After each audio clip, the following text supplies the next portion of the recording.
নমস্কার বন্ধুরা, কেমন আছেন সবাই? আমার জিকে বাংলা চ্যানেলে তোমাদের সকলকে স্বাগত। আজকে তোমাদের জন্য নিয়ে চলে এসেছি কতগুলো হিস্ট্রি জিকে কোশ্চেন। তো এই হিস্ট্রি জিকে কোশ্চেনগুলো বন্ধুরা তোমাদের সঙ্গে আলোচনা করব।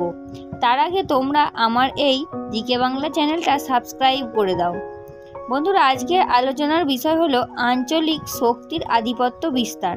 তো সেই নিয়ে প্রথম প্রশ্ন, কোন পাল রাজার আমলে কৈবর্ত বিদ্রোহ হয়েছিল? বন্ধুরা, এখানে উত্তর হয়ে যাবে দ্বিতীয় মহিপাল। দ্বিতীয় মহিপালের আমলে কৈবর্ত বিদ্রোহ হয়েছিল। চলে যাচ্ছি পরবর্তী প্রশ্নে। পরবর্তী প্রশ্নে তোমাদের জন্য রয়েছে কৈবর্ত বিদ্রোহের নায়ক কে? এখানে উত্তর হয়ে যাবে দিব্য বা দিব্যক আর ভীম। এরা হলো কৈবর্ত বিদ্রোহের নায়ক। বন্ধুরা, আজকের সমস্ত প্রশ্নের উত্তর জানতে ভিডিওটা না টেনে প্রথম থেকে শেষ পর্যন্ত দেখতে থাকো। আর আমার এই জিকে বাংলা চ্যানেলে নতুন হয়ে থাকলে ভিডিওটা সাবস্ক্রাইব করে আমার পাশে থাকো। চলে যাচ্ছি পরবর্তী প্রশ্নে। পরবর্তী প্রশ্নে আছে, কোন পাল রাজা কৈবর্ত বিদ্রোহ দমন করেন? বন্ধুরা, এখানে উত্তর হয়ে যাবে রামপাল। রামপাল কৈবর্ত বিদ্রোহ দমন করেছিলেন। চলে যাচ্ছি পরবর্তী প্রশ্নে। পরবর্তী প্রশ্নে তোমাদের জন্য রয়েছে সন্ধ্যাকর নন্দী কে ছিলেন? সন্ধ্যাকর নন্দী কে ছিলেন? বন্ধুরা, উত্তরটা জানা থাকলে কমেন্ট করো। উত্তর হয়ে যাবে পাল যুগের একজন প্রখ্যাত মনীষী ও রামচরিত গ্রন্থের রচয়িতা ছিলেন সন্ধ্যাকর নন্দী। বন্ধুরা, যাওয়া যাক পরবর্তী প্রশ্নে। পরবর্তী প্রশ্নে আছে, সেন বংশের প্রথম শ্রেষ্ঠ রাজা কে ছিলেন? উত্তর হয়ে যাবে বিজয় সেন। বিজয় সেন ছিলেন সেন বংশের প্রথম শ্রেষ্ঠ রাজা। চলে যাচ্ছি পরবর্তী প্রশ্নে। পরবর্তী প্রশ্নে রয়েছে, বাংলায় সেন বংশের শেষ রাজা কে ছিলেন? উত্তর হয়ে যাবে লক্ষণ সেন। লক্ষণ সেন ছিলেন বাংলায় সেন বংশের শেষ রাজা। চলে যাচ্ছি পরবর্তী প্রশ্নে। পরবর্তী প্রশ্নে রয়েছে, কোন তুর্কি নেতা নদিয়া অধিকার করেন? কোন তুর্কি নেতা নদিয়া অধিকার করেন? বন্ধুরা, এখানে উত্তর হয়ে যাবে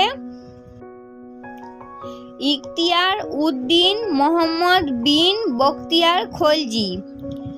ইনি তুর্কি নেতা নদিয়া অধিকার করেছিলেন। চলে যাওয়া যাক পরবর্তী প্রশ্নে। পরবর্তী প্রশ্নে তোমাদের জন্য রয়েছে, ত্রিশক্তি সংঘর্ষ কাদের মধ্যে হয়েছিল?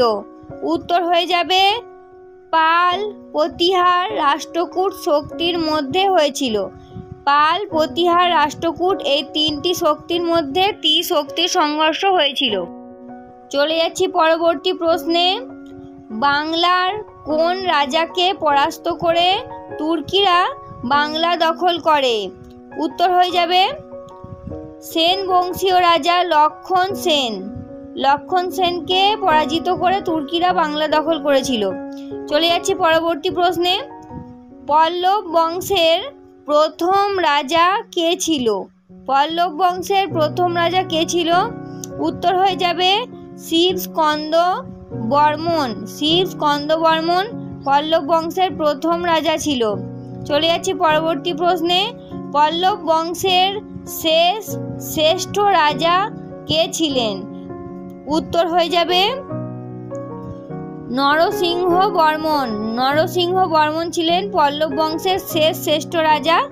সালটা হচ্ছে 630 থেকে 668 খ্রিস্টাব্দ।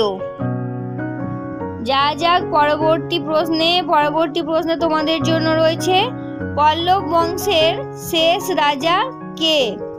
উত্তর হয়ে যাবে অপরাজিত বর্মন। অপরাজিত বর্মন ছিল পল্লব বংশের শেষ রাজা। চলে যাচ্ছি পরবর্তী প্রশ্নে। পরবর্তী প্রশ্নে আছে, পল্লব বংশের রাজধানী কোথায় ছিল? উত্তর হয়ে যাবে কাঞ্চি। কাঞ্চি ছিল পল্লব বংশের রাজধানী। বন্ধুরা, চলে যাচ্ছি পরবর্তী প্রশ্নে। পরবর্তী প্রশ্নে তোমাদের জন্য এখানে রয়েছে, গোটা একটি পাহাড় কেটে হ্রদ মন্দির তৈরি করা কোন শিল্পের বৈশিষ্ট্য? বন্ধুরা এখানে উত্তর হয়ে যাবে পল্লব শিল্পের বৈশিষ্ট্য, হ্রদ মন্দির তৈরি করা পাহাড় কেটে। বন্ধুরা আজকে শেষ প্রশ্ন তোমাদের সঙ্গে শেয়ার করব, তার আগে তোমরা আমার চ্যানেলটা সাবস্ক্রাইব করে দাও। চলে যাচ্ছি শেষ প্রশ্নে। চোল রাজ্যের প্রতিষ্ঠাতার নাম কি? চোল রাজ্যের প্রতিষ্ঠাতা কে ছিল? উত্তর হয়ে যাবে বিজয়ালয়। বিজয়ালয় ছিল চোল রাজ্যের প্রতিষ্ঠাতা। বন্ধুরা আঞ্চলিক শক্তির আধিপত্য বিস্তার নিয়ে পরবর্তী নেক্সট ভিডিও তোমাদের আরও কিছু শর্ট প্রশ্ন দেবো।